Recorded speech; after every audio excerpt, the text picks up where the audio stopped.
हमारे भीतर एक प्राण है, हम उस प्राण से तादात्म्य कर लेते हैं, यानी उसके साथ एक हो जाते हैं और मान लेते हैं कि ये प्राण ही सब कुछ है। प्राण का अर्थ है जीवित रहना। तो जो जिजीविषा है हमारे भीतर, यानी लस्ट फॉर लाइफ, मृत्यु का भय जो हमें 24 घंटे पकड़े रहता है, ये दूसरी बीमारी, मरने का भय। इस मरने के भय के कारण ही सारे भय पैदा होते हैं। जितने भय हैं उन सब की जननी है मृत्यु का भय। और ये इतना महत्वपूर्ण है कि हम जीने की जिस लालसा से भरे होते हैं वो निरंतर मृत्यु से हमें भयभीत करता रहता है। और इतना भयभीत करता रहता है कि जैसे हम सोचते हैं कि जिंदगी का अंतिम लक्ष्य ही जीवित रहना है। क्या जीवित रहने से भी बड़ा कोई लक्ष्य है जीवन का? यानी अगर जीवित रहना ही लक्ष्य है तो इसका मतलब जीवित रहने से बड़ी और कोई चीज नहीं। जीवित रहने से बड़ी चीज भी एक है कि हम इसी जीवन में आत्मा के अनुभव को प्राप्त कर ले, ताकि अमरत्व मिल जाए। जो आत्मा के अनुभव को प्राप्त कर लेता है वो मृत्यु को जीत लेता है, वो मरता ही नहीं है।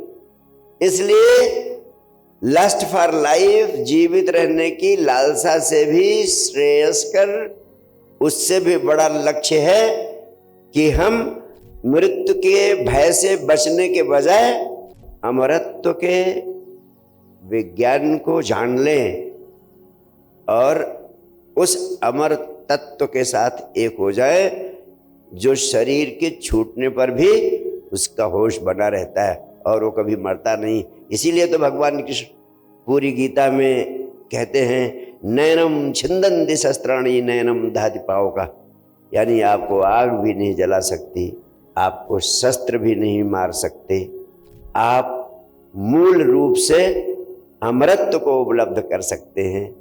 और अमरत्व को उपलब्ध करने का विज्ञान है आत्म साक्षात्कार, आत्मज्ञान। वो आत्मा का अनुभव होने पर मृत्यु का भय स्वतः विसर्जित हो जाता है, क्योंकि आपको इस सत्य का बोध हो जाता है कि आप मरने वाले नहीं हैं, आपको मारा नहीं जा सकता है। और शरीर का बदलना सिर्फ वस्त्र का बदलना है। लेकिन ये कैसे आपका अनुभव बने, ये बात तो आप जन्म से सुन रहे होंगे, नैनम छिंदन्ति शस्त्राणि नैनम दहति पावका। लेकिन मैं इसे आपके जीवन का अनुभव बनाना चाहता हूं कि जीते जी आपको इसका अनुभव हो जाए और जीते जी अपने मूल स्रोत से आप जुड़ जाएं, जो जीवन का मूल स्रोत है, जहां से जीवन आया है। उस मूल स्रोत से आप जुड़ जाएं तो आपको परम जीवन उपलब्ध हो सकता है। इसलिए मृत्यु का भय दूसरी बीमारी है और मृत्यु के भय से मुक्त होना भी अनिवार्य है। मृत्यु का भय, इससे मुक्त होने का उपाय क्या है? अभी इतना जान लें कि मृत्यु के भय से मुक्त होने का दो महत्वपूर्ण उपाय।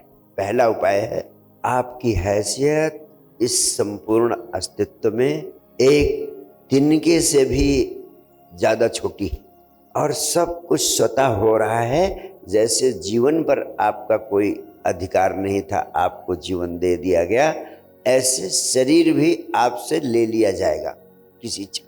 और मृत्यु का एक दिन मुअय्यन है, वो निश्चित। और दूसरा उपाय है, इस अवस्था को, समर्पण की भाव दशा को प्राप्त करने के लिए ध्यान का निरंतर अभ्यास करते रहना। और धीरे धीरे ध्यान का अभ्यास करने की भी जरूरत नहीं पड़ेगी। आप सिर्फ 6 महीना रेगुलर ध्यान करके मुझे बता दो। 6 महीने जो रेगुलर 1 घंटा ध्यान कर लेगा, मैं उसको कभी ध्यान करने के लिए नहीं कहूँगा।